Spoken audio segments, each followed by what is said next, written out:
"Mr. Musk, you need to see this," the assistant whispered, holding out a tablet without waiting for permission. Elon didn't look up right away. His voice, usually steady and calculating, faltered ever so slightly. "I'm in the middle of a..." But then he saw the paused frame on the screen. A little girl in a sunflower dress, sitting beside an elderly woman in a worn recliner. Her hands were small, but folded with purpose. Her eyes met the camera with a quiet bravery. He reached for the tablet. "Play it." The meeting room fell silent as the video began. "Hi, my name is Lily. I'm 8. This is my grandma Ruth. She raised me when my mom had to work a lot. She used to read me stories every night, but now she gets tired fast. The doctor said she doesn't have much time." A pause. The little girl's throat moved as she swallowed hard. Then, with hands clasped tighter, "Her dream is to see the northern lights. But she can't travel. Not anymore. So I thought maybe Mr. Elon Musk could bring the lights to her. Somehow. I know that sounds silly, but you make rockets fly. Maybe you can make the sky dance." The screen went dark. No one moved. No one breathed. Elon set the tablet down slowly. He didn't say a word. Not at first. But those in the room, engineers, advisors, problem solvers trained to calculate everything in numbers, saw something they rarely witnessed. The look of a man whose armor had cracked. "She wants to see an aurora," he said, almost to himself. "Here in Texas, without leaving her home." He lifted the tablet again and replayed the message. Once, twice, a third time with the sound off. Watching Lily's lips move, watching Ruth in the background, her presence quiet, her gaze distant, but alive with something far beyond words. Then he stood. "I need everyone from Tesla's optics team and SpaceX's atmospheric division. In 1 hour." There was no press release, no announcement, no grand public gesture. Elon didn't want spectacle. This wasn't about headlines or applause. It was about something delicate, intimate, sacred. In the days that followed, a quiet urgency swept through his teams. Discussions once centered on interplanetary exploration now circled a small backyard in a Texas suburb. The challenge: to bend light in the sky in a way that would bring tears to the eyes of a dying woman, not through screens, but right there, over her home, with the stars as witness. They dusted off prototypes of atmospheric projection systems never meant for public use. Designed for research in remote regions, these devices could paint the night sky with patterns of refracted light, manipulating particles in the air to shimmer like the aurora borealis. It had never been done outside of controlled experiments. Never for something like this. Elon was involved in every step. He read every briefing, asked every question. He didn't delegate. He didn't disappear behind titles. And when the technology was ready, still a fragile hope, rather than a guarantee, he made the call. He spoke with Ruth's daughter, Sarah, first. She answered on the second ring, her voice taut from holding back grief that had no place to go. "Ms. Johnson," he said gently, "this is Elon Musk. I saw Lily's video." There was a long pause, then quietly a sob, not of panic, but of release. A mother who had run out of miracles, now hearing the echo of one. I didn't think you'd really see it," she managed to say. "I did," he replied, "and I'd like to speak with Lily if she's nearby." The phone shifted. He heard the sound of a child rushing in, breathless. "Hello. Hi, Lily. This is Elon." A tiny gasp. "The real one. The real one." He smiled softly. "You're a very brave girl, and your grandma is very lucky to have you." There was silence on the other end. The kind of silence where a child doesn't know what to say because her heart is too full. "I wanted to say," he continued, "we're going to try something. It's not magic, but it's close. In a few days, your grandma will see her aurora. Right there at home." A rustle, a squeal. Then the phone dropped, and he heard the sound of footsteps and laughter and a little girl shouting, "She's gonna see it. She's really gonna see it." In the background, a softer voice, "What dear?" "She's gonna see it, Grandma." And then quiet again. except for Ruth. Sitting in her chair, worn hands resting on her lap, she looked out the window. The sun hadn't set yet, but something in her eyes shimmered as if the sky had already begun to glow. She didn't speak, but her lips trembled, and her hands, once so steady, pressed gently together as if in prayer. Sometimes the extraordinary doesn't come with fanfare. Sometimes it arrives in a whisper, in the stillness of a living room, in the eyes of a child who dared to ask, in the heart of a man who chose just once to answer with all he had. And so it began, not with rockets or thunder, but with hope. If this chapter touched something in you, I'd be honored if you stayed with us for the rest of the story. You don't need to like or subscribe because it's expected, only if, deep down, you feel this is a place you want to return to. Let your heart decide. I'll be here when you do. Dear viewer, this is where it all began. The old porch creaked gently under the weight of time and memory. A rocking chair swayed in rhythm with the late afternoon breeze, as though it had never stopped moving, only waited for Ruth to return each day. The house was nothing special to a stranger's eye. A simple, weathered home tucked away in the countryside of Texas, its white paint faded to a soft gray blue under the relentless sun. But to Lily, it was a world entire, a place where stories lived in walls and the scent of lavender always clung to the air.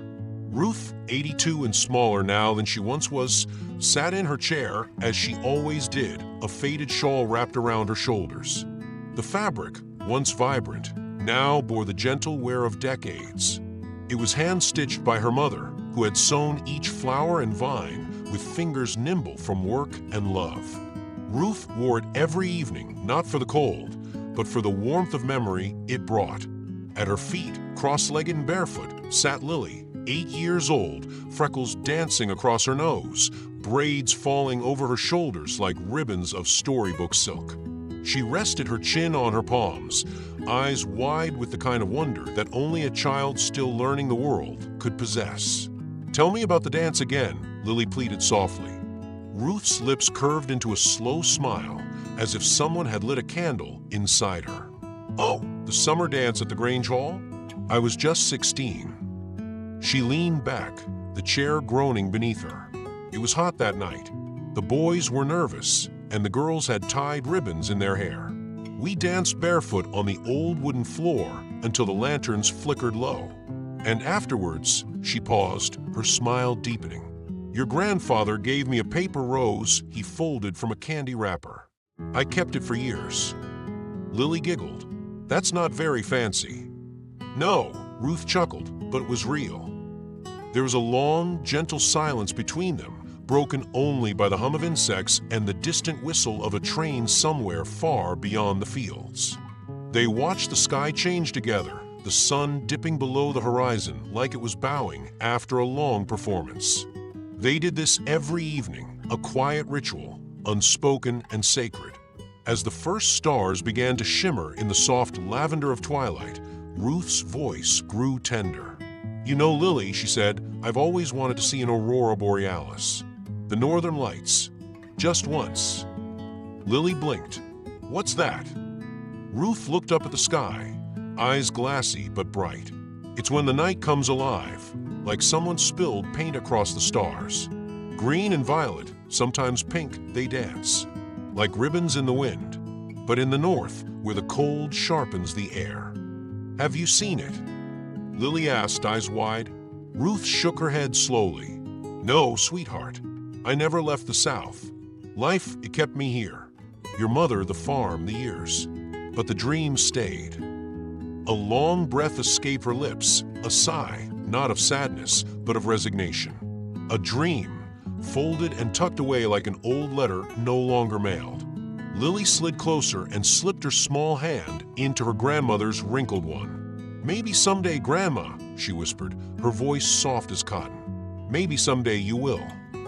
That night, long after Ruth had fallen asleep, Lily sat at the little kitchen table with her box of crayons. She worked slowly, pressing hard with the green, then the violet, blending streaks across the paper the way her grandma had described. Then, using a safety pin and some tape, she hung her picture above Ruth's bed. In the morning, when Ruth saw it, the crooked drawing of dancing lights above a stick figure house, she didn't speak right away. She reached out and touched the paper with trembling fingers, then looked down at Lily with wet eyes. "You made the sky come alive," she said, voice shaking as she kissed the girl's forehead. But the days began to change after that. Ruth, once steady even in her slowness, started to grow tired more quickly. She no longer cooked, no longer rose before dawn. The visits began. Men in clean shoes and women with clipped speech. Doctors. They came with machines and soft voices. They spoke in whispers near the door, not meaning for Lily to hear. But she did.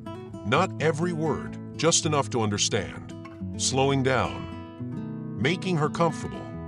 No aggressive treatment. Lily would sit quietly outside the room, hugging her knees, pretending not to listen. But in her chest, something new began to grow. It didn't have a name yet. Only a feeling, part sadness, part determination. Her mother tried to shield her, as mothers do. Told her to let Ruth rest, to give her space. But Lily didn't want space. She wanted time. Time to hear the rest of the stories. Time to ask if the dances ever ended in kisses. Time to see her grandma's eyes light up once more when talking about the sky. And so one morning, Lily sat alone on the porch after the nurse left, the air still and warm. She stared at the horizon, fists clenched in her lap. No one had ever brought the aurora to Texas, but someone had to try. In the quiet of that morning, a seed of resolve took root inside her, tender but unshakable. She didn't know how. She didn't know who to ask, but she would find a way. Because when you love someone that much, you don't wait for magic. You go looking for it. Lily didn't ask the question all at once. It started with a whisper to the wind, then a murmur in the back seat of the car, then finally a softly spoken curiosity at the dinner table. "Mama," she said, pushing peas around her plate, "how does someone see the northern lights?" Her mother glanced up, surprised by the question. "The aurora." Lily nodded slowly. Her mother smiled, but it was a tired smile, one worn down by days spent tending to Ruth, who now rarely left her bed. "You have to go far north, sweetheart. Alaska, maybe, or Norway. Places where the sky gets very dark and cold." Lily's brow furrowed. Could Grandma go there? Her mother hesitated. She didn't want to crush her daughter's hope, but she couldn't pretend either. "No, my love, not anymore." Lily went quiet after that. Not in a sad way, but in the way of someone thinking hard, rearranging puzzle pieces in her mind, searching for the one that didn't quite fit yet. She didn't bring it up again that week, but something had settled inside her. A knowing. At school, she listened more intently than usual. During science class, her teacher, Miss Alvarez, showed a video about space exploration. The room filled with images of rocket launches, satellites gliding through orbit, and voices filled with wonder. And then the teacher said a name, Elon Musk. Lily tilted her head. The name sounded like a secret. "He's the one behind SpaceX," Miss Alvarez explained. "They're building rockets that can carry people to Mars someday. His work started with dreams people once thought were impossible." That word, impossible, hit Lily like a warm jolt. She didn't understand every detail about satellites or Mars, but she understood something far more important. There was a man out there who made impossible things happen. That night, with crayons spread out over the kitchen table and her tongue poking slightly from the corner of her mouth, Lily drew a picture. It showed a rocket big and shiny, carrying 2 passengers. One was a girl with braids, the other an old woman with a shawl. They were looking out a small round window, smiling, as waves of green and purple light danced outside. She looked at it for a long time, her heart pounding like tiny footsteps on a wooden floor. Then she turned to her mother, holding the picture with both hands. "I want to send this to the man from the video," she said. "The one who makes rockets. I want to ask him something." Her mother knelt down, brushing Lily's hair back from her face. "Ask him what, baby?" Lily's voice trembled. "If he can help Grandma see the aurora." There was silence. Not the kind that feels empty, but the kind that fills a room with awe. Her mother didn't say yes. She didn't say no. She just wrapped her arms around Lily and held her close. And that's how it began. They wrote a message together, not a letter with paper and stamps, but a short video like the ones people post online. Ruth had fallen asleep early that night, so they whispered as they filmed, using the living room lamp as soft lighting. Lily sat on the edge of the couch, her hands folded in her lap. Her braids looked freshly brushed, and her dress had little sunflowers on it. Her voice shook, but her words were clear. "Mr. Musk, my name is Lily. I'm 8 years old. My grandma Ruth raised me. She's not feeling very good now, and the doctor said she might not get better. But she has a dream. She wants to see something called the Northern Lights." She glanced down at her drawing, then held it up for the camera. She tells me about it all the time. How the lights dance. How they look like magic in the sky. She closes her eyes when she talks about them. I think she sees them in her heart already. But I want her to really see them. Her mother, watching from behind the camera, wiped her eyes. "She can't travel," Lily continued. "But maybe someone like you can help. You make rockets fly. Maybe you can make the sky dance, too. Just one time. For her." The video ended in silence. There was no music, no flashy editing, just a child's voice and a hope so pure it hurt to hear. At first, only a handful of people saw it. Friends, family, a few classmates' parents who left kind comments. But 2 days later, a journalist from a local news station messaged Lily's mother. She had seen the video through a friend, and the story had touched her heart. "Would you mind if I shared this more widely?" she asked. With Ruth's blessing, they said yes. What happened next moved faster than anyone could have expected. One share became 10. 10 became hundreds. Within a week, thousands of people had seen Lily's plea. People began tagging Elon Musk himself, adding messages like, "Please, make this little girl's wish come true, and if anyone can do it, it's him." Lily didn't fully understand the scale of what was happening. She still brushed her teeth with a step stool and still counted stars before bed. But she noticed the change. Strangers wrote kind things. Teachers pulled her aside and said they were proud of her. Her mother looked at her differently, not as a little girl, but as someone who had done something quietly extraordinary. And Ruth, she hadn't seen the video yet.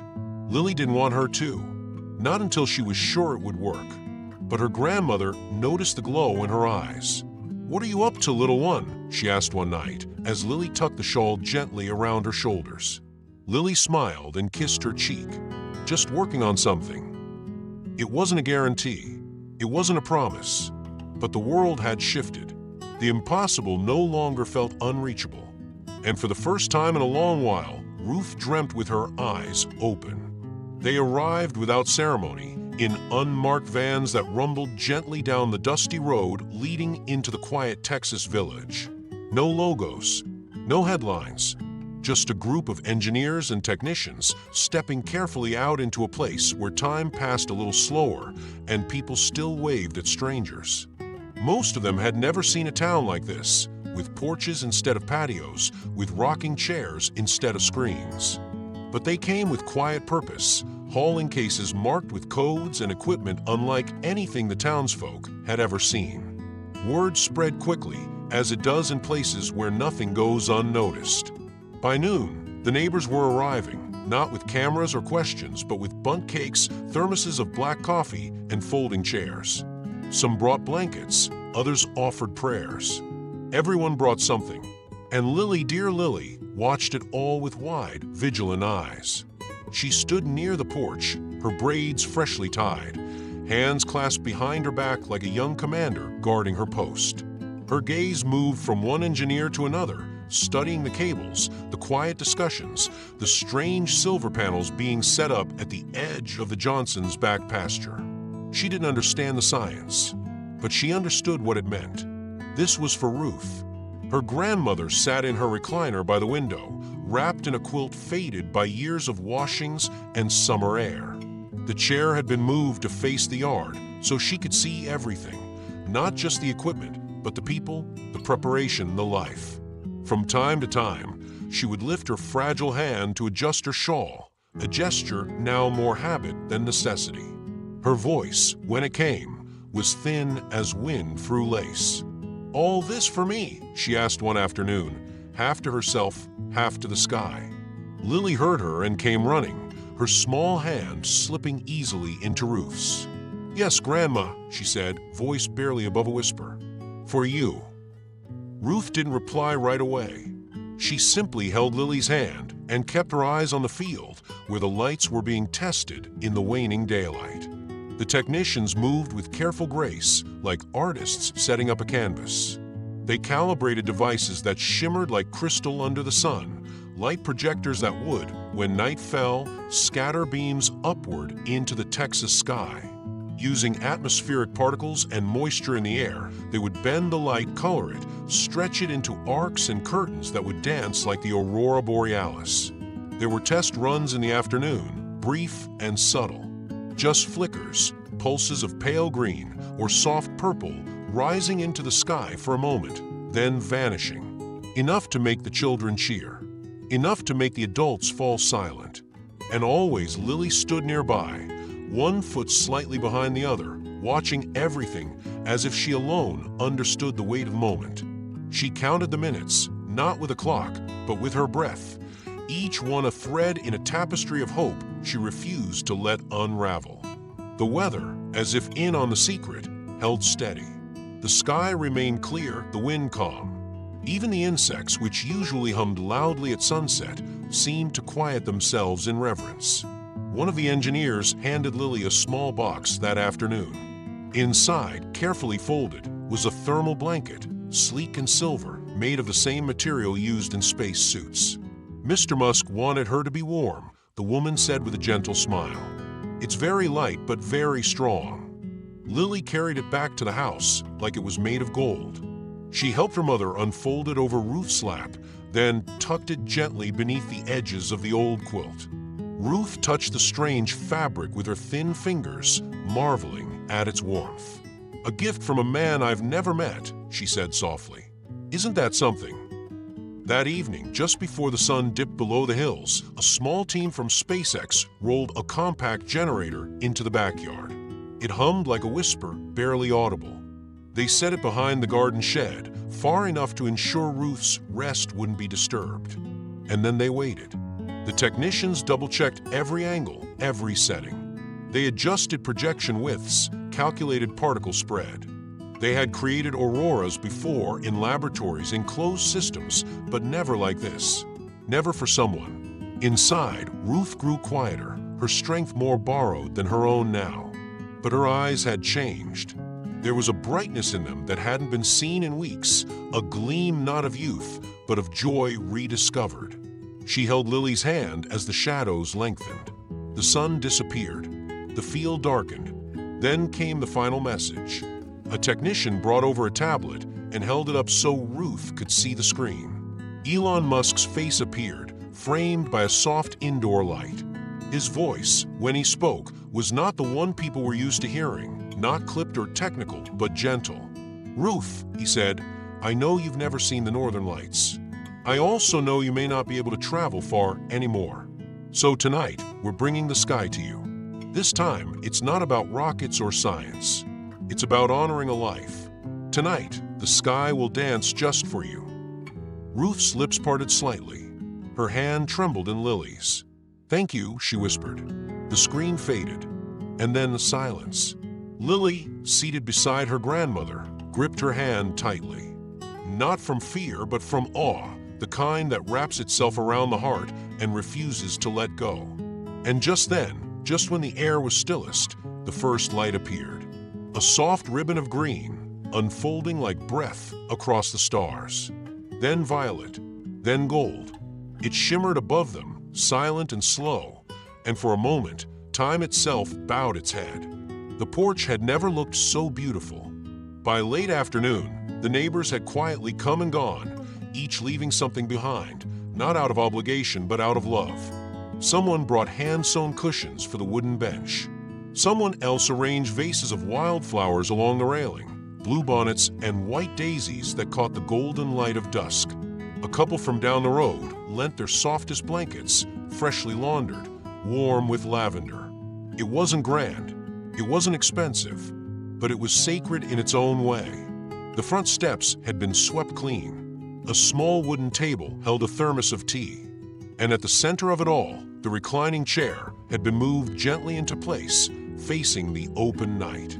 That evening, just as the last breath of daylight slipped beyond the hills, Ruth was brought out onto the porch with the same care one gives to a porcelain heirloom. She wore her favorite nightgown beneath the special thermal blanket, a gift that still surprised her with its gentle warmth. Lily walked beside her, one hand clutching her grandmother's, the other wrapped tightly around a folded drawing she refused to let go of. "Are you comfortable, Grandma?" she asked softly, kneeling beside the chair. Ruth nodded, her breath shallow but steady.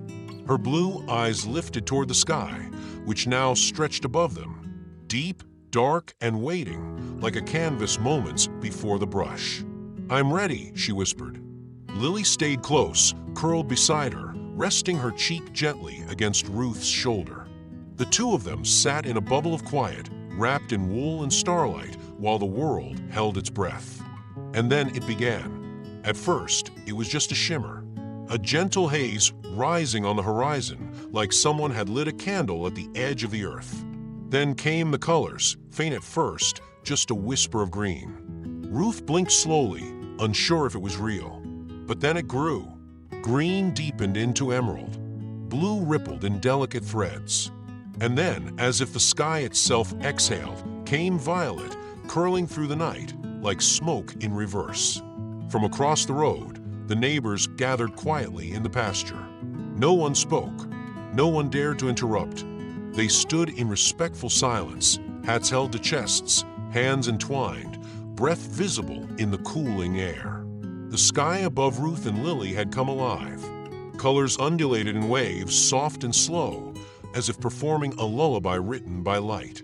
It wasn't loud or overpowering. It was tender, as though it knew, as though it understood. Ruth opened her eyes wide. Her lips parted, and for a long moment, she said nothing. Only a single tear slipped from the corner of her eye, tracing the soft valley of her wrinkled cheek. Then, barely above a breath, she whispered, "It's more beautiful than I ever imagined." Lily sobbed quietly and pressed herself closer. "I promise, Grandma," she whispered back. "I told you one day you'd see it." Ruth turned her head just slightly and kissed the top of Lily's hair.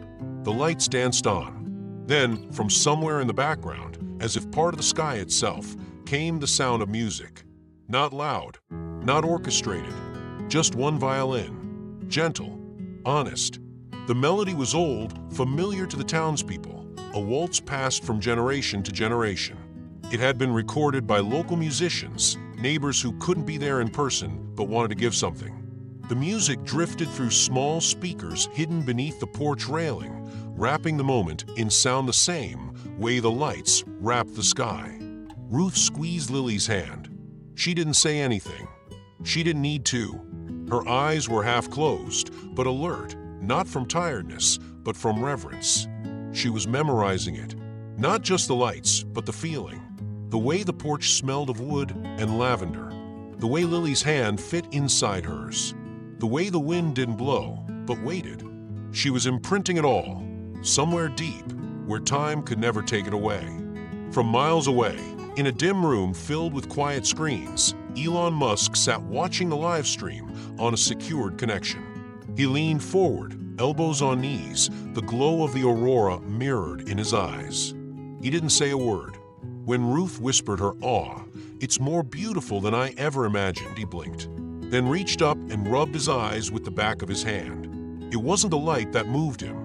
It was the stillness, the purpose, the knowing that, for once, all his brilliance, all his science, had been used not to reach the stars, but to bring them gently home. Back on the porch, Ruth exhaled slowly and closed her eyes once more. Her hand remained in Lily's, fingers faintly curled, her breathing even. The lights continued to swirl above them. They didn't rush. They didn't dazzle. They simply danced, as if bowing to the quiet nobility of a woman who had waited her whole life for this night. as if cradling the courage of a child who never stopped believing that the sky could come to them. And in that stillness, where technology became invisible and the stars themselves seemed to pause, there was only one truth left in the world. It was not the brilliance of science that made the sky glow. It was love. After the sky had quieted and the final ribbons of green and violet dissolved into the hush of night, Ruth remained perfectly still. The porch was now cloaked in shadows, the lanterns dimmed, and the projection equipment packed away with the same reverence it had arrived. But she did not move. Her frail body lay reclined in her chair, her hands still curled softly around Lily's. The blanket Musk had sent was tucked around her legs, now warm with the breath of shared memory. Her eyes stayed fixed on the heavens, now a deep and velvety black, scattered with stars. Lily, still pressed close against her side, looked up at her grandmother's profile, the pale cheeks touched by starlight, the silver hair catching the faint glow of the moon. Then, with the kind of reverence only a child can summon, she asked in a whisper, "Did you like it, Grandma?"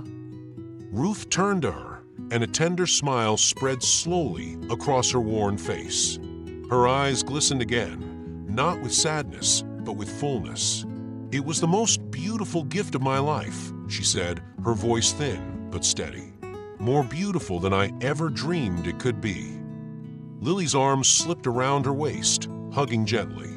They sat like that for some time, two shadows wrapped in each other, the porch holding its breath around them. And then, perhaps moved by the softness of the moment, Ruth began to speak.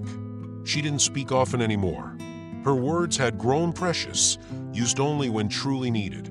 But tonight, her voice wandered out like a gentle breeze, slow, thoughtful, touched by memories that had slept quietly in her soul for decades. "I was 16, she began, eyes unfocused, "and I just read about the Northern Lights in a book at the library. I remember it had pages so thin you could almost see through them. I traced my finger over the picture again and again. And that night, I promised myself one day I would see them, before I said goodbye to this world." Lily didn't interrupt. She only listened, her green eyes wide with wonder. Ruth's smile deepened. "But life doesn't always wait for dreams. I met your grandfather not long after. We married young. I never left Texas. There were always reasons not to go, the crops, the children, the bills." She paused, her breath catching slightly. Lily nestled closer. "I wore a blue dress every Sunday," Ruth went on, her voice softening like the hem of an old hymn. "It had little pearl buttons. And I danced in it at the town hall barefoot to the sound of a violin, just like the one that played tonight." She closed her eyes for a moment, letting the sound return in her mind. "That was the night I fell in love." Lily shifted to look up at her. "With Grandpa?" Ruth chuckled quietly. "No, with a boy named Thomas." She opened her eyes and added, "Your grandfather came later. He was steadier, kinder. Thomas was all fire and promise. But it was your grandfather who built a life with me." The door creaked softly behind them, and Lily's mother stepped out onto the porch, holding a worn leather-bound album. "I thought you might like this," she said gently, kneeling beside them. They opened it together, pages filled with sepia tones and soft corners. Photographs of a world gone by, children in suspenders, dusty roads, sun-drenched picnics, Ruth in her 20s with a scarf tied over her hair and a basket on her hip. And then one photo in particular, Ruth as a young woman, standing in a field of wildflowers, sunlight draped across her face like a blessing. Lily gasped, "You look like a princess." Ruth laughed, a laugh that trembled but still rang with truth. "In those days, I believed the world was made entirely of dreams." Lily looked up at her with serious eyes. "And tonight, you showed me that dreams are made of love too." Ruth reached out, her hand brushing against her granddaughter's cheek. She didn't reply, not with words at least, only with a look so full of depth it held every story she'd ever told. Eventually, the album closed. The stars glowed softly overhead. The wind stirred the curtains at the window, carrying with it the scent of summer grass and something quieter, something like peace. Lily helped her grandmother settle deeper into the chair, adjusted the blanket around her shoulders, and tucked the shawl beneath her chin. Ruth's breathing slowed, and a small smile curled at the edges of her lips. By the time the porch light flickered one final time, she had drifted off, not just to sleep, but into the deepest kind of rest. Not one of worry or illness, but of completion. That same night, quietly and without promotion, a short video clip began making its way from inbox to inbox. A private recording just a few moments long, showing the sky over a tiny Texas town erupting in soft color, while two figures sat wrapped in one another on a porch.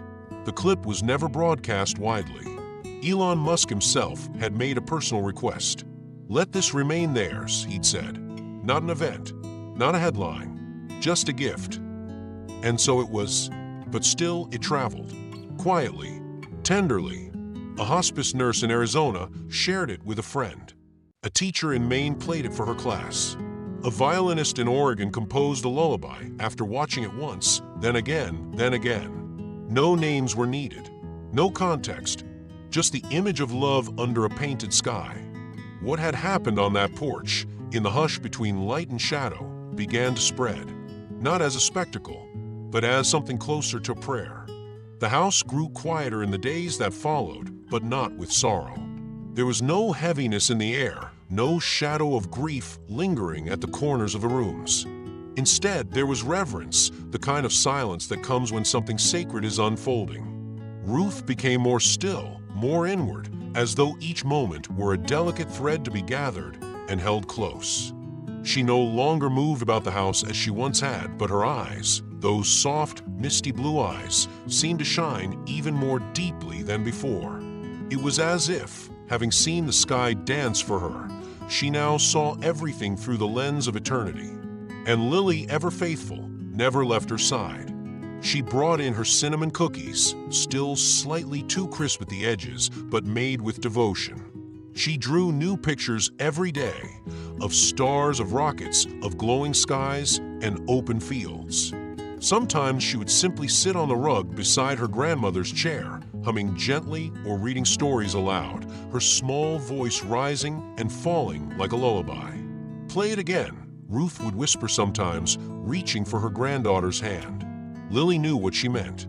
The violin, the melody from the night the sky, came alive. It had become Ruth's favorite sound, not because of its technical beauty, but because it had become the soundtrack to her most precious memory.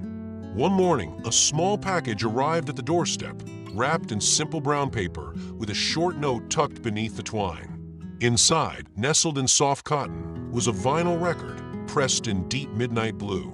The label bore a handwritten inscription, "For Ruth, who made the sky dance. Elon." When Lily placed it on the old record player and dropped the needle, the room was filled once more with that familiar waltz. The same violin, the same pauses, the same hush of reverence between notes. Ruth closed her eyes and smiled, letting the music surround her like an embrace. Outside, the world was changing. The story had begun to travel, not loudly, not in headlines, but like a whispered prayer passed from heart to heart. Letters started arriving. First a few, then dozens, then entire baskets full. They came from neighbors from nearby towns, then from places no one in the family had ever heard of. Some were handwritten in careful cursive, others typed with trembling fingers. Many included photographs of other grandmothers, other porches, other nights spent wishing for one more story to tell. One envelope, with a Kansas postmark, contained just a single line. "Me inspirei a ligar para minha neta e contar que a amo." Lily's mother read them aloud in the evenings, her voice thick with feeling. Ruth listened, tears often slipping silently down her cheeks. She never asked for the letters to stop. "They make me feel like I'm part of something bigger," she said one night. "Like all the grandmothers are holding hands now across time." At one point, she turned to Lily, who was sitting cross-legged on the floor, coloring the petals of a paper sunflower. "Look at all this, Lily, all these people. It all began with one wish." Lily looked up, her green eyes luminous. "No, Grandma, it began with love." That night, Ruth asked for her hair to be gently brushed, as it had been when she was a child. Lily's mother sat behind her, carefully guiding the comb through silver strands, whispering stories about Sundays and church dresses and blackberry jam. The family doctor visited again on a warm Thursday afternoon. He'd been caring for Ruth for years and had come prepared to monitor her breathing, her pulse, her cognition. But instead, he simply sat for a while at the edge of the porch, watching Ruth as she leaned back, eyes closed, letting the breeze pass over her skin like a prayer. "She's more lucid than ever," he later told her daughter in a low voice. "And peaceful. That peace, it's worth more than anything I could prescribe." Ruth made only one request during that visit. "Please," she said, "don't change the porch." Her daughter looked at her questioningly. "Not the cushions, not the flowers. Leave the little table with the tea mug just as it is. Let the wind pass through the curtains. I want the sky to know it can come back whenever it wants." They honored her request. Every evening, just after supper, Ruth was helped to her chair, the blanket folded across her lap, the shawl wrapped loosely around her shoulders. Lily joined her faithfully, a notebook in one hand and sometimes a new letter in the other. And though the lights no longer danced above them, the stars remained, steady, gleaming, unhurried. The two would sit for hours, often in silence, sometimes speaking softly. Lily would rest her head on Ruth's arm. Ruth would stroke her granddaughter's hair in slow circles. One evening, as the wind grew gentle and cool, Ruth pointed to a single, bright star low in the sky. "That one," she whispered, "reminds me of the night your grandfather proposed. He was shaking so badly, I thought he might drop the ring." Lily laughed, quiet and full. "Was the star there then too?" Ruth smiled. "It must have been. It just took me all these years to notice." Time softened in those nights. It no longer followed clocks or calendars. It moved according to the heart. And in that sacred rhythm between letters and lullabies, stars and memories, two souls, one old and one still becoming, found a way to meet in the middle. Not in grand gestures, not in fireworks, but in the quiet splendor of love that had learned how to wait. It began on an ordinary morning, the kind of morning where the sky was pale and sleepy, where cereal bowls clinked gently on the kitchen counter, and the scent of toast filled the air. Lily was packing her crayons into her backpack when her mother received the call. It was the principal of Lily's school. "We'd like to invite you in," she said gently, "to talk about the video and everything that's come since." Later that day, seated in a small office lined with construction paper art and framed certificates, Lily's mother listened quietly as the principal, Ms. Corrigan, shared what had unfolded among the students. "It started with a few drawings," Ms. Corrigan explained, sliding a paper across the desk. It showed a childlike sketch of a little boy holding hands with an older man under a tree.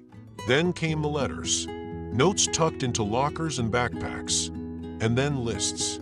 Dozens of them. Tiny, thoughtful, wonder-filled lists that children had written about things they wanted to do for their grandparents.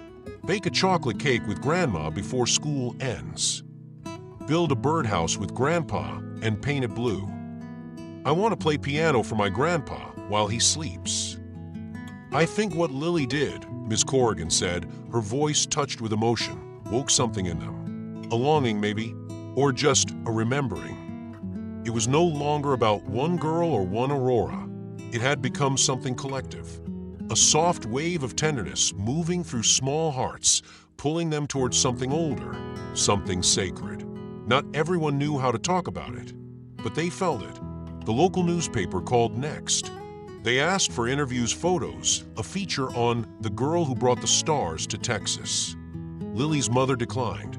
"We're grateful," she said, "but we're not looking for fame. We're looking for time, for grace. That's all." Still, the story refused to stay quiet. It drifted outward, finding its way into the hands of a professor at Harvard named Dr. Miriam Hale. She was a literature professor with a tender heart and a love for quiet truths. When she read about Lily's gesture, she wrote a column titled, "The Granddaughter Who Taught the World to Look Up." It spoke not just of Lily and Ruth, but of something deeper, The forgotten magic of intergenerational love, the holiness of listening, the radical act of making space for someone else's dream. When Elon Musk read the column, he didn't speak for a while. He closed his laptop and walked out onto a terrace where the city stretched beneath him in lines of steel and motion. But all he could think of was a quiet porch in Texas and a girl who believed the sky could come when called. That night, he wrote a letter. Not typed, handwritten. The paper was heavy, the ink a deep blue. The lines were careful, personal. He wrote slowly, as if choosing each word mattered more than the thousands he sent every day. Dear Lily, when I was your age, I looked up at the stars and wondered what they meant. Later, I built things to get closer to them. But your letter reminded me of something I forgot, that we don't reach for the sky just for discovery. We reach for it because of love. Thank you for reminding me why we invent. Your friend, Elon. The envelope arrived 3 days later. It was Ruth who opened it. She held the letter in both hands and read it aloud from her recliner. But she had to stop halfway through to dab her eyes with a handkerchief. Lily sat on the floor, legs tucked beneath her, hands in her lap, listening as though hearing music. Afterward, she took the letter carefully and placed it in her special box, the one with the smooth stones from the river, a tiny feather she swore came from an owl, and a pressed yellow leaf from last fall. That box, Ruth said with a smile, isn't just for treasures. Lily looked up, curious. It's your heart, Ruth whispered. It's growing. That night, Lily couldn't sleep. She turned over in bed again and again, eyes wide in the dark. Eventually, she got up and tiptoed to the kitchen for her crayons and paper. By the time the moon reached its highest point, she had finished her drawing. It showed her grandmother at the center of the sky, surrounded by glowing ribbons of light. But this time, Ruth wasn't just watching the aurora. She was part of it. Her hands were open, and in them, she held stars. Lily climbed onto a step stool and gently taped the drawing to the ceiling above her grandmother's bed. She wanted it to be the first thing Ruth saw when she opened her eyes. In the morning, the soft light of dawn filtered through the curtains. Ruth stirred. She blinked once, then again, and her eyes drifted upward. There above her was the child's drawing. She smiled, a long, slow smile that reached every corner of her delicate face. "Thank you, my love," she whispered, her voice as light as breath. "Now, I can go in peace when the time comes." And Lily, sitting quietly nearby, just nodded. She understood, because sometimes the sky doesn't come only to dance. Sometimes it comes to say goodbye. It was a Tuesday, though Lily would later remember it only as that day. The one when the air in the house felt just a little heavier, like it had paused, holding something tender in its breath.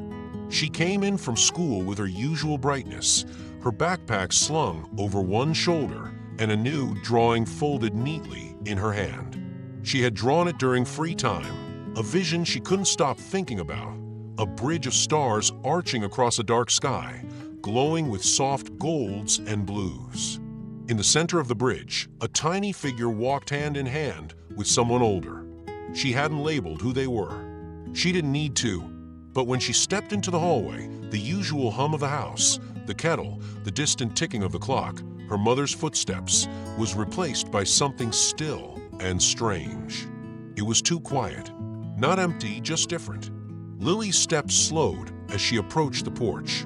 The door creaked open, revealing Ruth reclined in her favorite chair, her hand-embroidered shawl draped gently over her shoulders. Her eyes were closed, and the soft, familiar melody of the violin played on the old record player beside her, just loud enough to touch the air like a whisper. For a moment, Lily simply stood there, the drawing pressed to her chest, unsure whether to speak. But then Ruth stirred. Her eyelids fluttered, and her lips curved upward before her eyes even opened fully. When they did, they found Lily's with clarity and warmth. "I dreamed," she said, her voice just above a breath. "You were leading me across a bridge made of stars." Lily's hand unfurled, and she held up the drawing.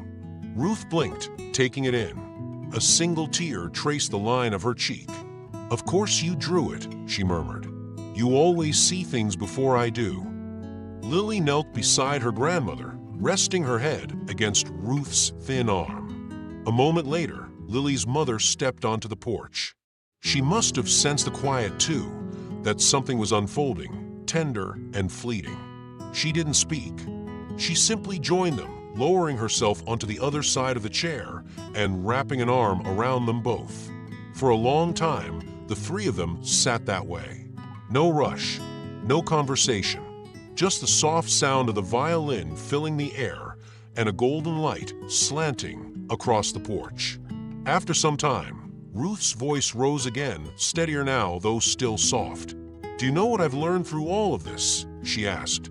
Neither Lily nor her mother answered. They waited, giving space for whatever came next. "That the sky doesn't only wait for us to come to it," Ruth said.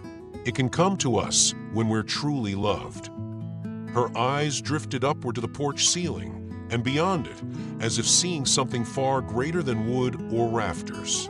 That night, something happened, something none of them could explain. Around 9 o'clock, just after Lily had brushed her teeth and kissed Ruth's forehead, she caught a flicker of color through the window. "Mom," she called, rushing to the porch. The sky, which had been clear and calm, was now gently pulsing with soft waves of light. Faint, nothing like the engineered spectacle from before. And yet they were unmistakable. Hues of lavender and pale green drifting across the stars like a breath. Her mother joined her, eyes widening. Then Ruth, slowly and carefully, was helped back into her chair. She looked up, eyes misting again. "It's the last wave," she said. "The sky's final bow. A farewell just for us." Lily, overcome with emotion, ran inside and returned moments later with her small treasure box, the one where she kept her most precious things. She sat cross-legged at Ruth's feet and opened it slowly, lifting each item as if it were sacred. "Look," she said, holding up a smooth blue pebble. "From the river near the church." Ruth nodded, reaching out with trembling fingers to touch it. "And this is the golden leaf we found last fall, remember? It landed right on your lap." Ruth smiled, brushing her fingertips across its delicate edge. "And here's the daisy button from your old cardigan, the one you gave me when I was sick." Ruth closed her eyes for a moment as she touched it. Then she looked down at her granddaughter and whispered, "You are my living memory, Lily. When I'm no longer here, you'll carry all of this with you." Lily's throat tightened, but she managed a nod. "I'll tell all your stories," she promised.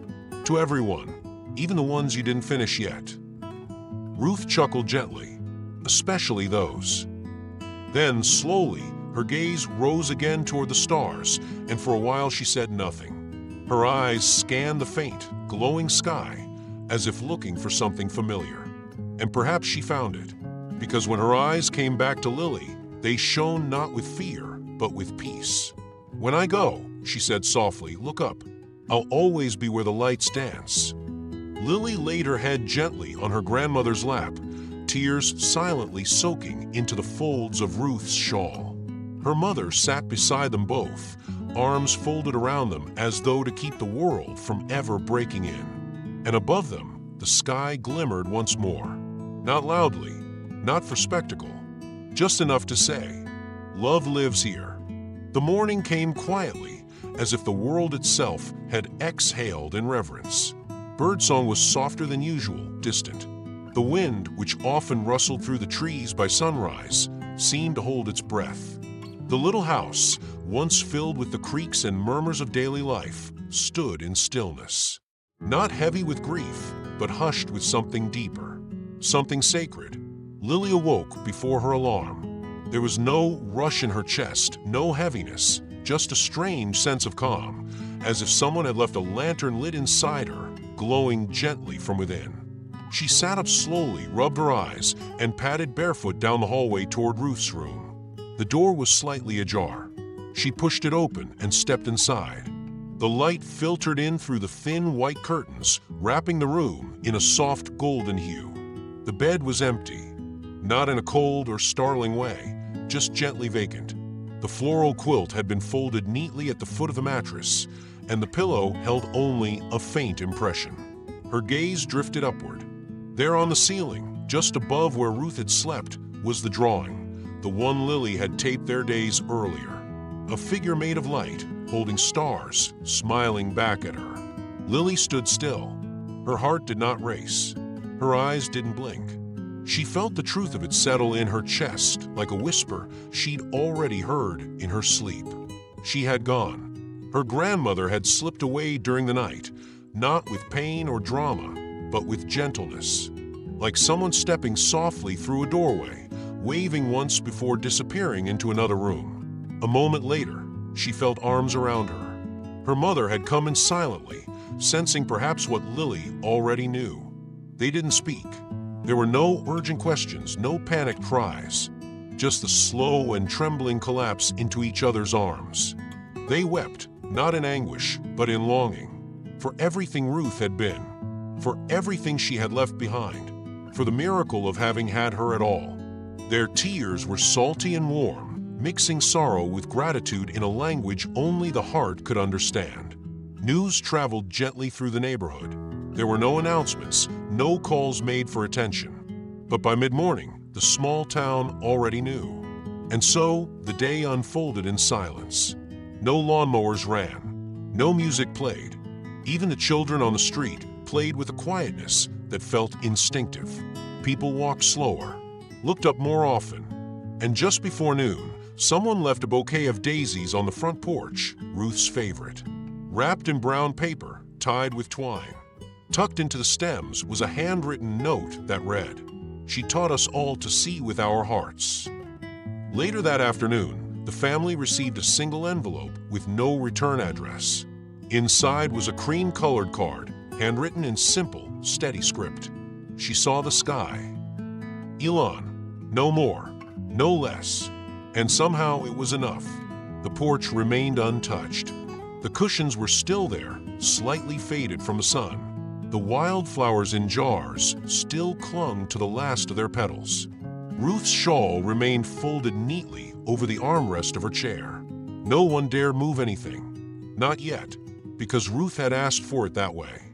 She had said the sky might return, and if it did, it should find everything as it had been. That evening, as the last amber streaks of sunset melted into dusk, Lily stepped outside. She wore Ruth's shawl, the one embroidered with little wildflowers and edged with love-worn threads. It hung loosely around her small shoulders, a bit too large, but felt like an embrace. She climbed into Ruth's chair. It creaked gently, then settled. The breeze was soft, not cold, just enough to move the curtains and whisper through the trees. Lily tilted her head back and looked up. The sky was quiet. No aurora, no spectacle. Just stars. Simple, steady watching stars. "Good night, Grandma," she said softly, not to the wind, but to someone. A moment later, a breeze touched her cheek, warmer than it should have been, and softer than wind could explain. It brushed her hair back gently, and Lily closed her eyes. It felt like a kiss. Not imagined, not hoped for. Felt. She smiled. A small, private smile that bloomed quietly in the dark. The aurora was gone, but something brighter had remained. Love. Love in the shape of memory. In the sound of music still lingering in the air. In drawings taped to ceilings. In shawls worn like armor. In the treasures kept safe in a wooden box. That night marked the beginning of something new for Lily. Not a chapter of forgetting. Not the end of story. But the start of something sacred. The beginning of her time as the keeper of Ruth's light. She would remember the stories.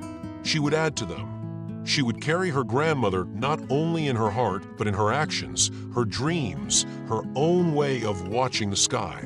And in time, she would understand something even more profound. That sometimes the sky doesn't visit to take something away. Sometimes it comes to leave something behind. Something eternal.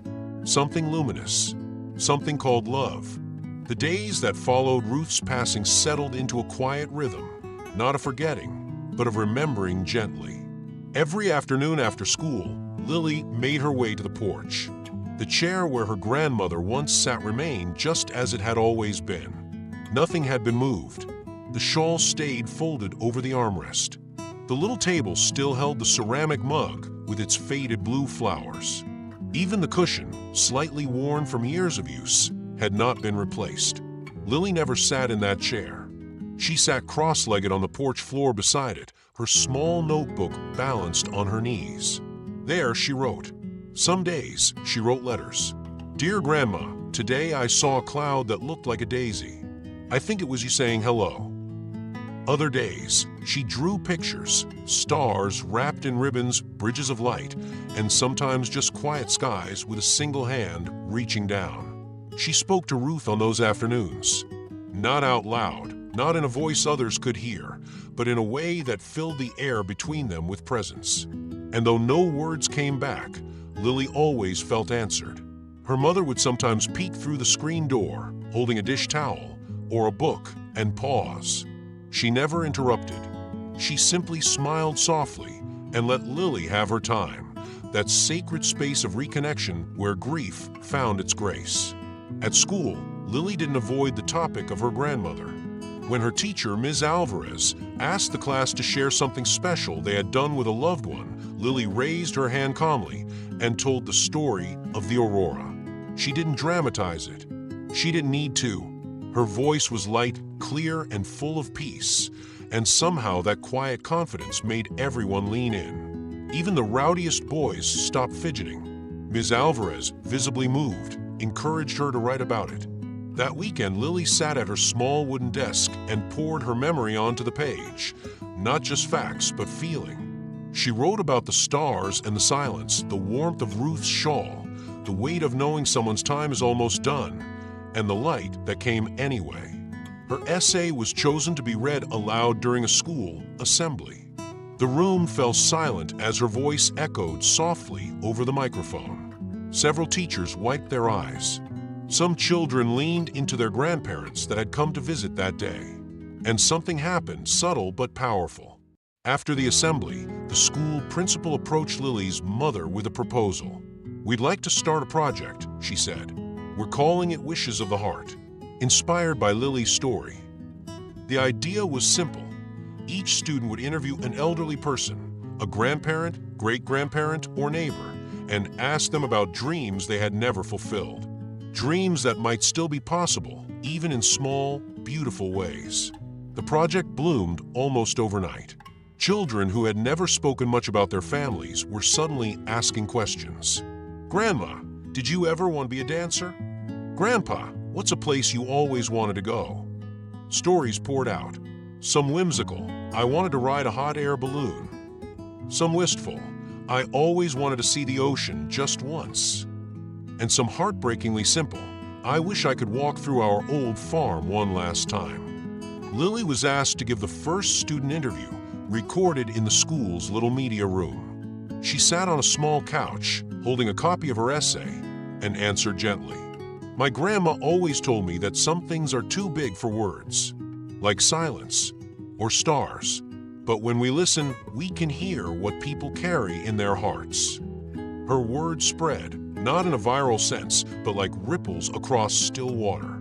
One boy wrote in his interview, I want to take my grandpa to see the sea before he forgets who I am. Within a week, the community had organized rides and volunteers.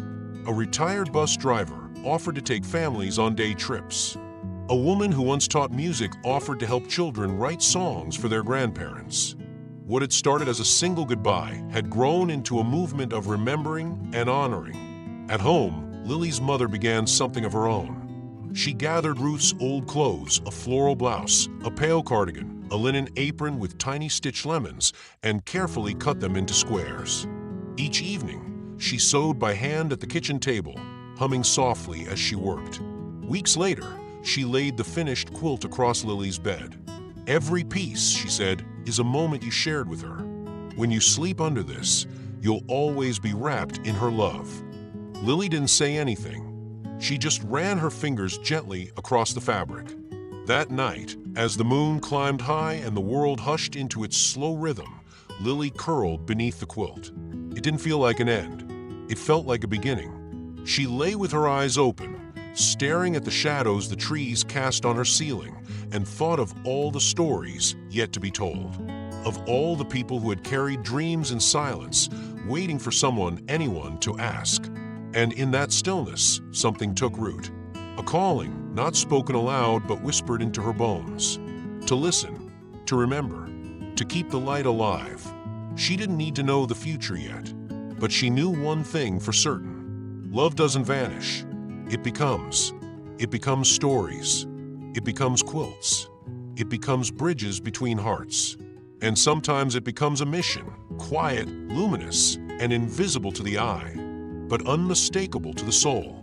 Winter came softly to the small Texas village, like a whispered memory wrapping itself around the rooftops and trees. There was no snow, only a hush, a calm that made the nights seem deeper, the stars brighter, and the hours stretch longer, as if the world itself had slowed to remember. The porch remained exactly as Ruth had left it. The cushion still held its faint imprint. The folded shawl rested like a memory draped over the rocking chair.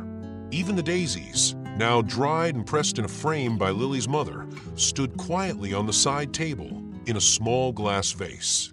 It wasn't just a porch anymore. It was a sacred space, a reliquary beneath the open sky. Lily continued to visit it every afternoon, bundled in her coat and scarf, notebook in hand. But something in her presence had changed. Where once she sat in stillness, now she moved with purpose, like someone with a calling. Far away, in his own quiet office, Elon Musk had been following everything. He didn't seek attention for it. There were no headlines, no press releases. But the video of Ruth watching the aurora and the letters Lily wrote had left a mark on him. He had known awe, rocket launches, cosmic breakthroughs, Martian soil. But this was reverence. And so, with little fanfare, he chose to honor it. He called it a private tribute, but those who received the news understood the weight it carried. Musk funded the expansion of the Wishes of the Heart project, offering small grants to rural schools across the country. Video equipment, voice recorders, headphones, memory cards, all delivered quietly, packed with instructions written not in corporate jargon but in soft, encouraging language. One line stood out: every story matters. Record it as if it were light. The school in Lily's town was the first to receive the donation. A small room near the library was converted into a memory studio, modest but full of warmth. The walls were painted in soft colors and shelves lined with objects from different eras: a rotary phone, a record player, a stack of old photo albums. At the ribbon-cutting ceremony, Lily and her mother stood side by side, holding hands. Neither of them spoke at first. The silence was filled with something larger than words: gratitude, legacy, and love. When the principal invited Lily to say a few words, she stepped forward shyly, then lifted her eyes to the room. "I think when someone tells you their story," she said softly, "they're giving you a piece of their heart. We have to hold it gently and never forget it." There wasn't a dry eye in the room. The studio opened the very next day.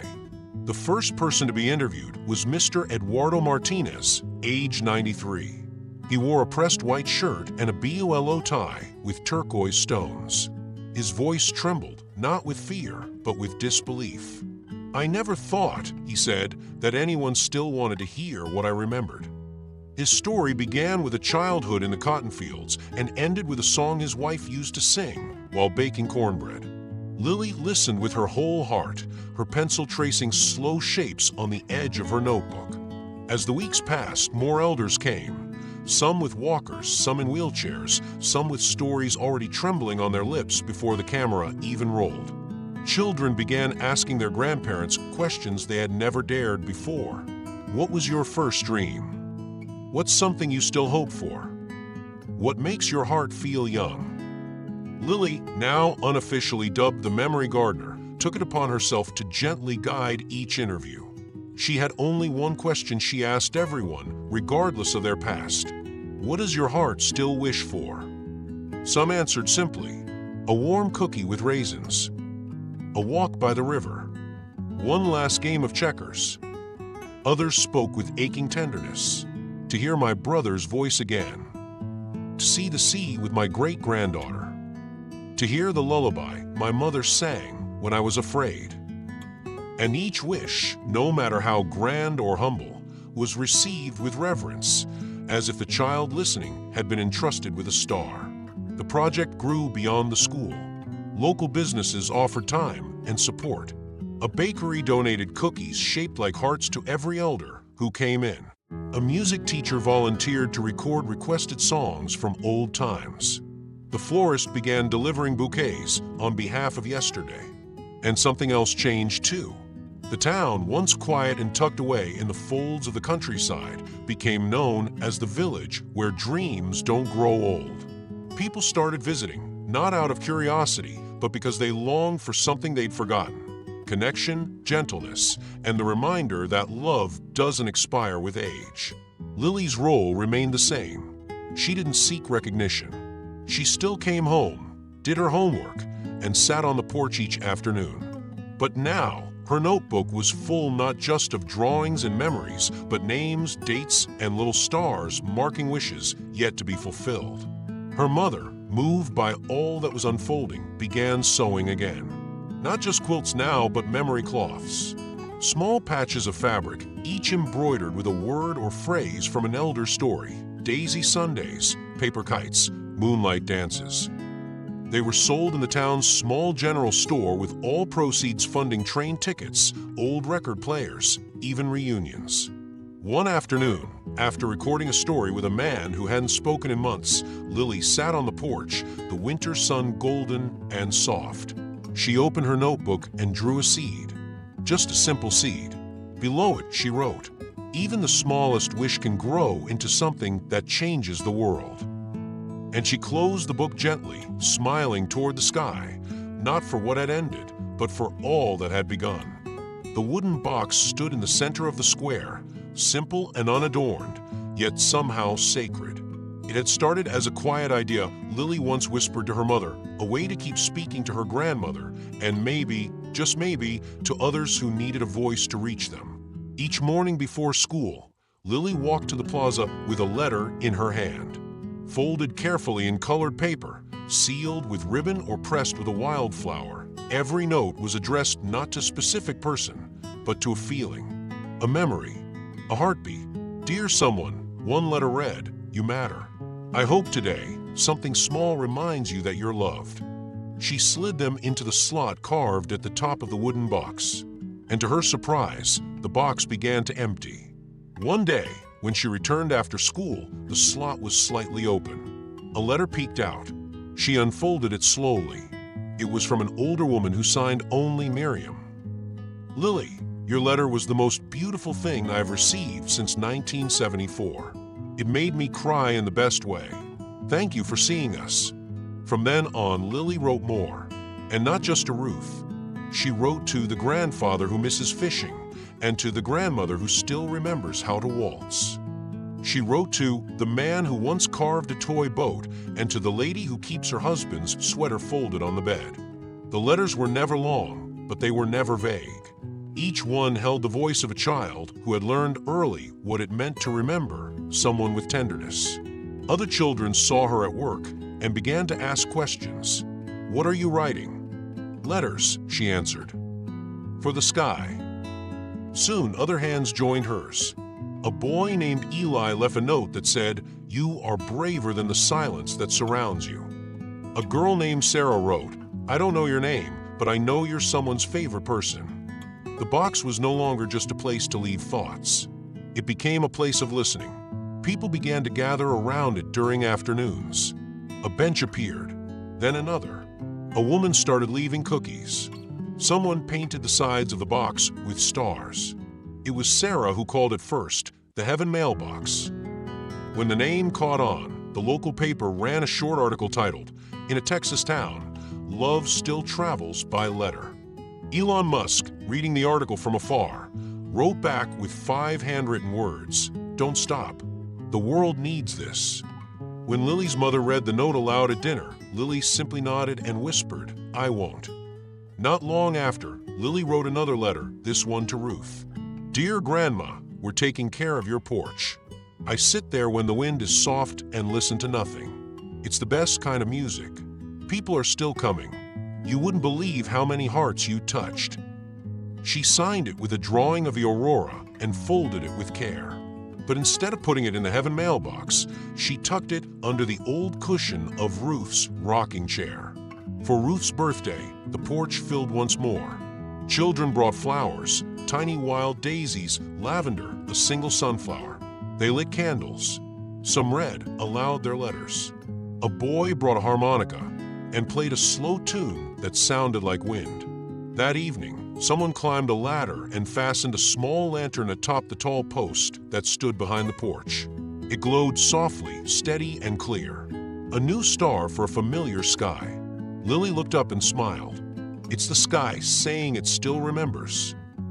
She wrapped herself in the patchwork quilt sewn from Ruth's old clothes, soft cottons and faded florals, bits of memory stitched with care. She leaned back into the porch swing and held the fabric close. "I remember too," she whispered. As night settled around the little town, a breeze slipped gently through the streets. It rustled the letters in the mailbox, flicked the corner of a ribbon, and carried with it the faintest scent of lavender. No one spoke, but somehow everyone heard. And the stars above, though quiet, seemed just a little closer that night. On a quiet Sunday morning, with the air still carrying the scent of baked bread and late-blooming wildflowers, Lily's mother was sorting through a box of Ruth's belongings in the corner of the attic.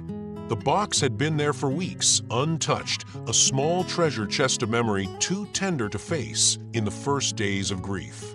But time, like the seasons, had softened the sharpness of absence into something gentler. Amid old lace handkerchiefs, yellowed recipe cards, and folded scarves, her mother found a worn blue notebook with a pressed daisy tucked into the first page. The cover was faded, the edges softened by years of turning. She opened it, expecting perhaps lists or reminders, but instead, she found something far more intimate. Inside were handwritten poems in Ruth's elegant cursive, fragments of memory, unmailed letters, and quiet reflections about the passage of time. There were recipes passed down from her mother, detailed not just in ingredients, but in feeling. Stir with the same spoon Mama used. Let it rest in the morning light. There were notes about Lily's birth, thoughts about growing old, and lines that read like whispered prayers. One page stood out among the rest. At the top, written in firmer ink, were the words, "If I leave before the sky comes for me, let these pages be my hug to the world." Lily's mother held the notebook close, her eyes damp, heart full. She knew immediately who needed to see it. That evening, after dinner, she knelt beside Lily's bed and gently placed the notebook in her hands. Lily opened it as if it were something sacred. She traced the familiar handwriting with her fingers and pressed the daisy to her cheek. "Can I keep it?" she asked. Her mother nodded. "I think she left it for you." From that night on, Lily read one page each evening right before sleep. Sometimes it was a recipe, other times a letter to her late husband or a short poem about the stars. Every page felt like a new conversation, like Ruth was still rocking in the chair on the porch, speaking softly between sips of tea. One evening, Lily closed the notebook and whispered to the stars outside her window, "Thank you for not taking all of her." A few days later, Lily took out a blank journal from her drawer. It had a red cloth cover and smelled faintly of lavender. She gave it a name in blocky handwriting on the inside, Auroras of the Heart. She began filling it with her own reflections, what the sky looked like that day, who she had spoken to, and the dreams she had for the people she was now helping to interview.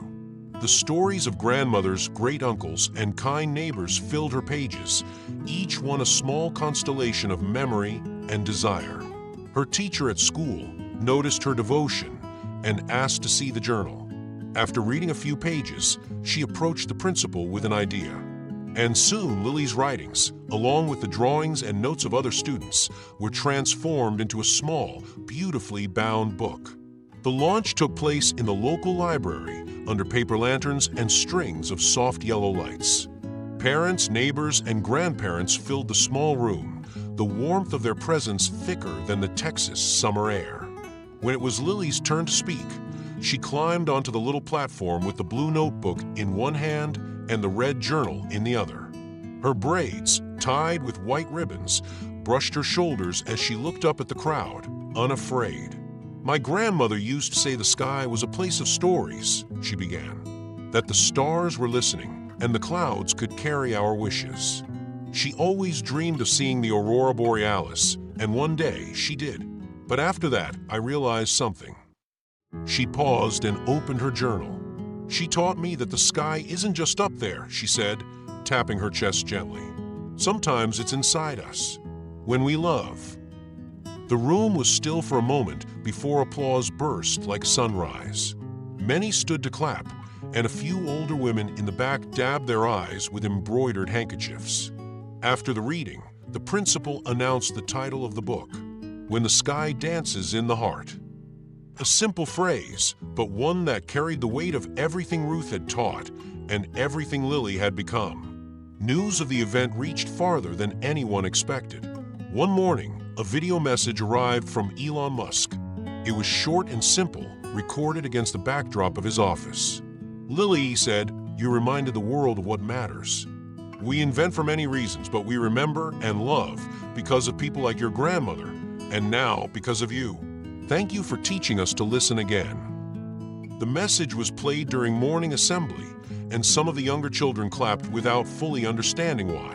But they felt it, the feeling that something sacred had been preserved. The book began to spread.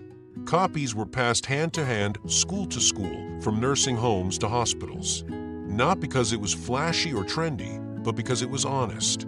Because it held truth written with a child's pen and a grandmother's heart. And so, like the aurora that had once lit up the sky above that quiet Texas porch, the story of Ruth and Lily continued to travel, silent, luminous, and full of grace. Wherever it went, it left behind the same thing, a sense of warmth, of presence, of love that had taken root in words and grown into something that danced. The passage of time did not erase the sacred memory of the old wooden porch. Seasons changed, flowers came and went, but the essence of Ruth lingered there, gently woven into every creaking floorboard and the sway of the wind chimes. For Lily, now a young woman, the porch wasn't just a place, it was a feeling, a breath, a heartbeat. She had grown taller, her features more defined, but her eyes still carried the quiet wonder of that 8-year-old who once promised her grandmother the impossible. The freckled cheeks were the same, though now touched by the sun of many more summers. Her hair, longer and often worn in loose waves, still reminded others of a little girl with twin braids and white bows. But it was her heart that had grown the most, deepened by love, anchored by legacy. That spring, Lily organized a community gathering she called Noit das Luzes, the Night of Lights. The idea had come to her one quiet evening as she reread a line from Ruth's old blue notebook, "In the dark, we carry each other through." The townspeople, young and old, gathered in the town square just before twilight. Tables were set with paper lanterns, each one blank, waiting to be filled with words. Children scribbled wishes in bright colors, while adults took their time, choosing every word with care. There were messages of healing, forgiveness, remembrance, hope. When the sun dipped low, the lanterns were lit, tiny vessels of human longing, and released into the dusky sky. Lily stood in front of the crowd with a quiet confidence that made her mother's chest tighten with pride. She held a folded letter in her hands, written in her familiar, flowing script. She read aloud, voice calm but charged with emotion. "Dear Grandma Ruth, I'm not that little girl anymore, but I still feel you everywhere. In the smell of cinnamon, in the way the wind whispers when I'm unsure. You gave me something no one else could, the courage to believe, not just in dreams, but in people, in love, in the sky." As she paused to breathe, the lanterns lifted higher, shimmering like a new constellation. Her mother came to her side, placing a hand on her back. Generations stood together, grandmother, mother, daughter, woven through time. It was more than blood. It was continuity of spirit. After the lanterns had disappeared into the stars, an elderly man approached Lily. He had deep lines around his eyes, the kind earned through decades of smiling and squinting at life. "Your grandmother," he said softly, "reminded me of my own mother. I'd forgotten how much she loved violets in the spring. Tonight, I remembered. Thank you. Then a young woman, no older than 20, came forward with tears glistening at the corners of her eyes. I used to ignore my grandmother's calls. I was always too busy. But because of you, I've started visiting her every week. Last Sunday, she told me a story I'd never heard before. It made her laugh so hard she cried. Lily didn't say anything. She just hugged her. Later that week, a letter arrived. Handwritten. Simple. No return address. It read, "Some stars never fade. E.M." Her heart tightened. Musk. His letters were never long. They didn't need to be. At a community meeting soon after, someone suggested what others had only whispered until then: transform a porch into a memorial space. Not a museum, not a monument, but a living place where people could come, sit, remember, and connect. It became a quiet sanctuary. Children came by after school to leave drawings or letters in the old wicker basket. Elders sat in rocking chairs, sharing memories with anyone willing to listen. Sometimes silence fell there, but it never felt empty. It was a silence full of presence. On the first anniversary of Ruth's passing, Lily sat on the same step where she once held her grandmother's hand. She now held the blue notebook, its cover worn, the pages softer with time. She flipped to the first blank one and began to write. Everything began with a wish, but what endured was love. As the last sentence dried on the page, she looked up. The sky was clear, moonless, open. But in her chest, there was a dance, soft, radiant, and eternal. The aurora wasn't just in the sky anymore. It was inside her, and it would never fade. Years had passed, and the world had changed in quiet, sweeping ways. Lily, no longer the small girl who once watched the sky dance beside her grandmother, had grown into a woman whose heart still beat in time with memory. She was now in her 40s, a writer known not for fame, but for tenderness, a curator of human stories, a gentle guardian of fading voices. She had published books with titles like Letters to the Sky and The Porch of Remembering, filled with tales whispered from old lips to young ears. But more than that, Lily had built a quiet legacy, connecting generations with compassion, one wish at a time. One rainy afternoon, as she sorted through her correspondence, a pale blue envelope caught her eye. The handwriting was careful, but uneven, the kind of writing that comes from hope and trembling fingers. She opened it slowly. "Dear Lily, my name is Clara. I'm 9 years old. My grandma is very sick, and she says she's never seen the ocean.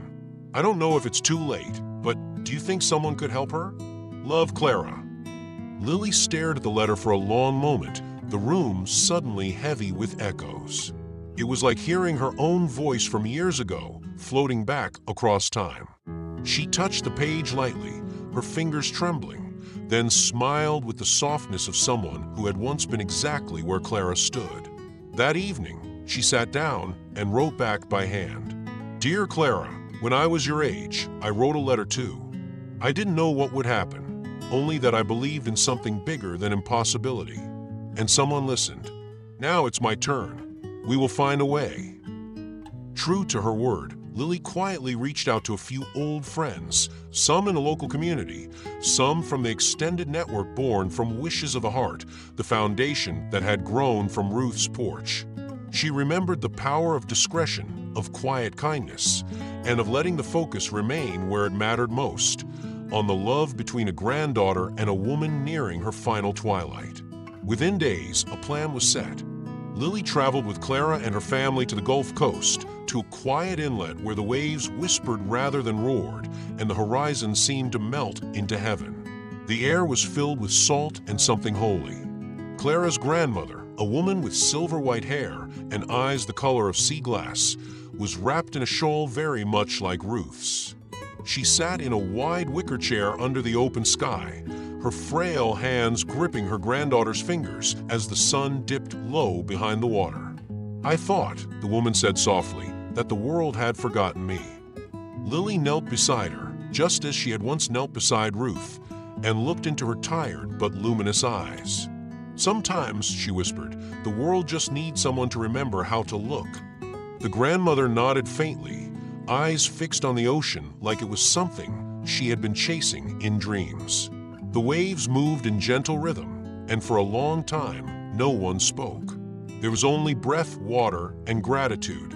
That night, after the stars had risen and the moment had passed into memory, Clara turned to Lily, her voice almost a whisper. "Will I ever do something like this for someone too?" Lily's answer was immediate, but her voice caught in her throat. She looked at the girl, saw her own reflection there, the same question, the same ache, the same flicker of something sacred. "You already have," Lily replied. "You just don't know it yet." When she returned home a few days later, Lily found herself drawn to the porch of her childhood once more.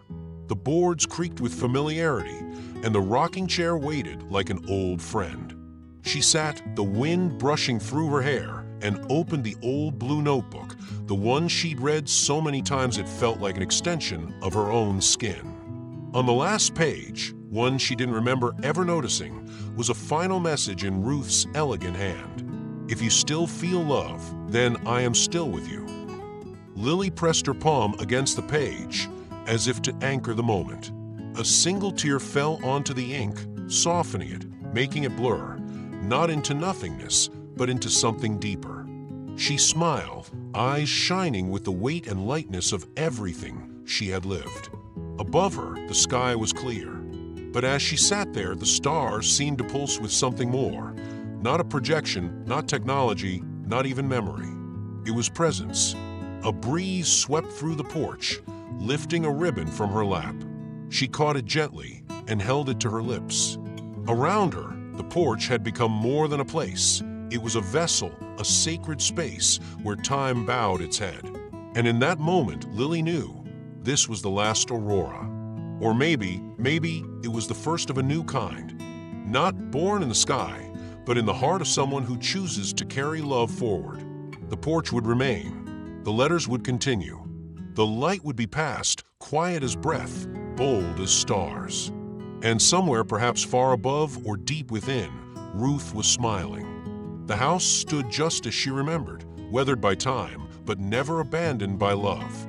Lily, now in her early 40s, stood at the gate, hand resting on the worn wooden latch, her heart swelling with the quiet ache of memory. The air smelled faintly of jasmine and aged wood, and the soft creak of the porch swing greeted her like a long-lost friend. She stepped onto the old porch slowly, reverently, like someone walking into a chapel made of moments. Nothing had changed. The rocking chair still sat in its usual spot. The cushions, though faded, bore the shape of evenings spent hand in hand. The same ceramic pot still held wild daisies, just like the ones Ruth used to love. And the wind still carried that hush, a kind of sacred stillness that wrapped itself around Lily's shoulders like the old hand-embroidered shawl that now lay folded over the armrest. She picked up the shawl gently and held it to her face, inhaling the faint scent of lavender.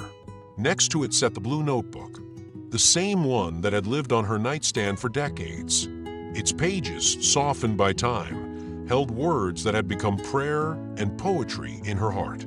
She opened it to a familiar page and traced her fingers across the handwriting that once shaped her world. "If you still feel love, then I'm still with you." A tear slid silently down her cheek, but she didn't wipe it away. There was no sorrow in it, only presence, only a confirmation that the thread had never broken. The old record player sat quietly beside the notebook. Lily knelt and, with a soft breath, opened the lid. She chose the vinyl marked with a handwritten note for Ruth, who made the sky dance. She placed the needle with the precision of someone honoring a ritual. The first note of the violin filled the air like a memory unfolding. Outside, dusk painted the sky with strokes of peach and lavender. The porch glowed in the last gold of the day. Lily sat down in the rocking chair and placed the blue notebook in her lap. She thought back to the lives she had touched since that one extraordinary night. After Ruth's passing, Lily had made a quiet promise to carry forward the art of listening, the sacred act of witnessing another soul. No fanfare, no attention, just her notebook and an open heart. In towns tucked between cornfields, in apartments above city diners, in homes that smelled of cinnamon or mothballs, Lily sat with the old and asked the same question. What do you wish the world knew about you? She'd heard stories of first dances, wartime kisses, secret recipes, lost siblings, and dogs that slept on children's beds like guardians. One woman told her about a yellow dress she wore once in 1952 and never forgot. A man wept as he described the hands of his wife, how they always smelled of bread and garden soil. Lily didn't record any of it. She wrote with ink, not tape. She believed memory deserved the slowness of paper, the tenderness of handwriting. And through all those stories, she realized something. That night on the porch, when the artificial aurora lit up the sky for Ruth, wasn't a one-time miracle. It was a beginning, a spark that had lit torches in hundreds of hearts. What her grandmother had received, that glimpse of beauty, of being truly seen, Lily was now giving back, moment by moment, life by life. The stars began to appear above her. Familiar constellations blinked into existence, but tonight they shimmered differently, softer, as if dancing in gratitude. The breeze picked up gently, lifting a few strands of Lily's hair from her cheek. She closed her eyes and smiled.